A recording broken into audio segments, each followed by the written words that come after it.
We have had the luxury of exploring so many different islands thus far that are just as unique as each other. But we have left behind the waved albatrosses of Hispaniola, and this time we will be exploring the island of Floreana.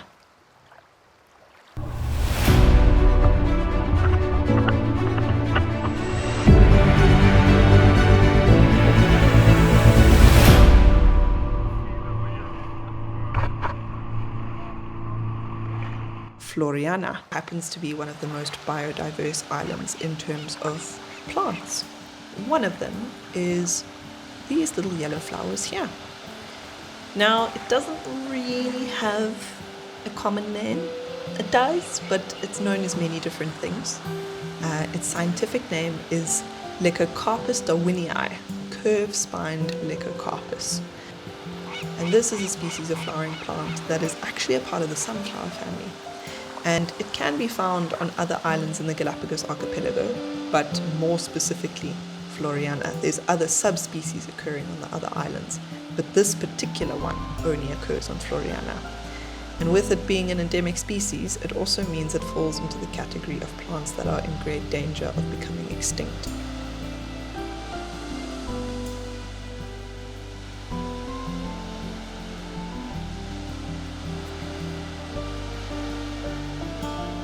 Another unique species is the black mangrove, and that's what these little protrusions out of the ground are. So these are actually the roots.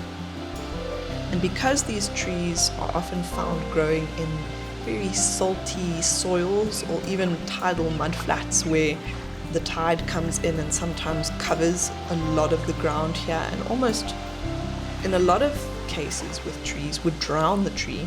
This tree has actually developed these little protrusions out the ground that stick up above the waterline, and that allows the roots to then get oxygen without being drowned and submersed in the salt water. How fascinating is that?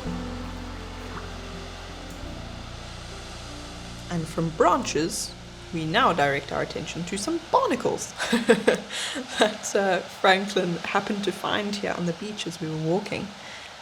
And it's fascinating. This is not the barnacle itself. This is just the outer casing in which the barnacles sit. So barnacles are known for sticking themselves specifically to like the underside of a ship. And the way that they do that is by secreting this fast drying cement-like glue. A lot of scientists are trying to figure out how we can replicate the effects of this glue. It's stronger than super glue, supposedly, which is wild that a crustacean could produce something like that. Another thing to keep a lookout for here, the wild passion fruit. Now it looks a bit strange. It looks kind of like a vine. It's very common on the island of Floreana, but it's hard to find fruits that are ripe. They're almost like little round fruits that are encased in a hairy textured pod. Once they get ripe, they turn yellow, and that casing actually folds open like a flower, and then you know that they're ready to eat. They're very sweet, great source of vitamin C and vitamin A. The flowers that you get on them, they smell beautiful. They're these quite large white and purple flowers, and they're just stunning. This island has got to be the most tranquil I've visited so far. It's so peaceful, and it's just so beautiful to think that most of these islands are untouched and that they've actually been left undisturbed by humans. And that's why we get to see things walking along the sand like this little guy. It is in fact a Galapagos hermit crab, endemic to the archipelago itself. And these guys are all over the rocks here on Floreana. They're all over. But what makes them special is that they don't produce their own shells. So they use the discarded shells from other mollusks. They are actually soft-bodied crabs. So without the shell, they're very vulnerable to being predated on.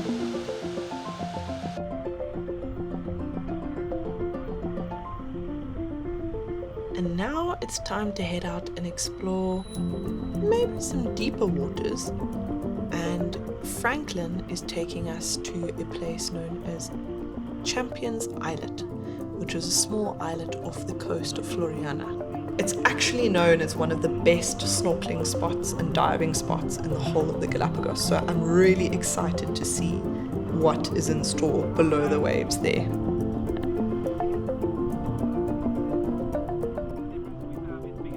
There is quite a bit of excitement on the boat right now because we're all about to jump in the water and we can already see a massive manta ray below us.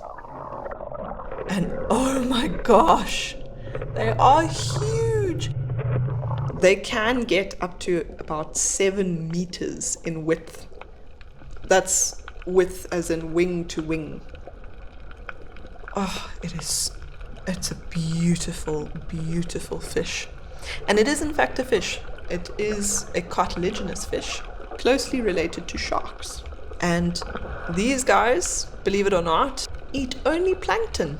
And it's strictly a filter feeder. So while it swims along with an open mouth, it collects and consumes the plankton and at the same time expels the water as it ingests the plankton.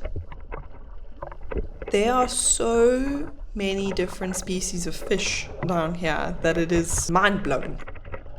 One species that has caught my attention the whole way through this trip, and I'm so glad that I get to see it up close a little bit more, is the king angelfish, and that's these fish here. They are stunning, and this place has been by far one of the best places to see these fish. They are coming up close to the surface where the light is amazing, and it's just beautiful. They're here mainly for these rocky sections on the side of the island below the waves, because there is where most of their food is going to be lurking around in amongst the crevices.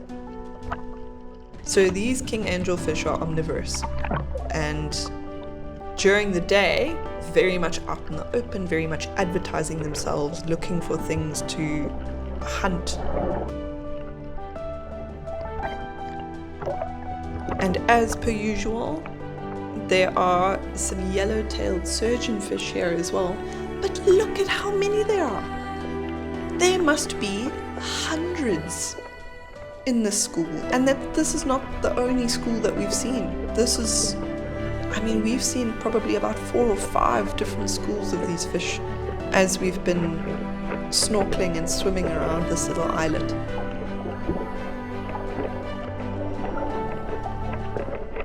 This is some of the most biodiverse snorkeling we've done yet.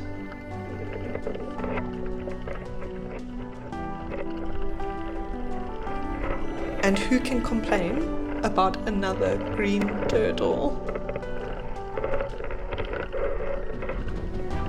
I had no idea how badly I wanted to see turtles until I got here. They're just so graceful in the water, and this is by far my best sighting. Just wow.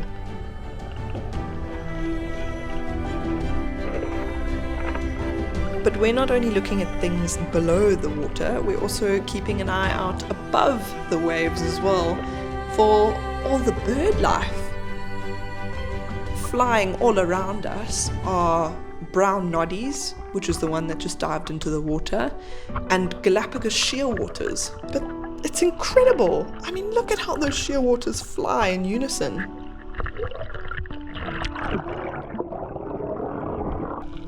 And down below us, we have our very first shark. Now these were Galapagos sharks, and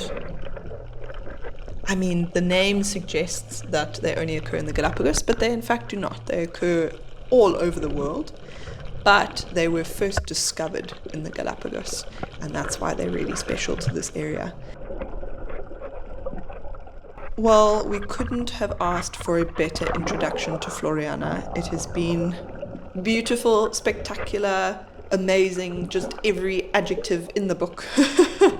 the best word to use to describe the Galapagos in general is just magical. And I can't wait to see what magic lies ahead at our next destination.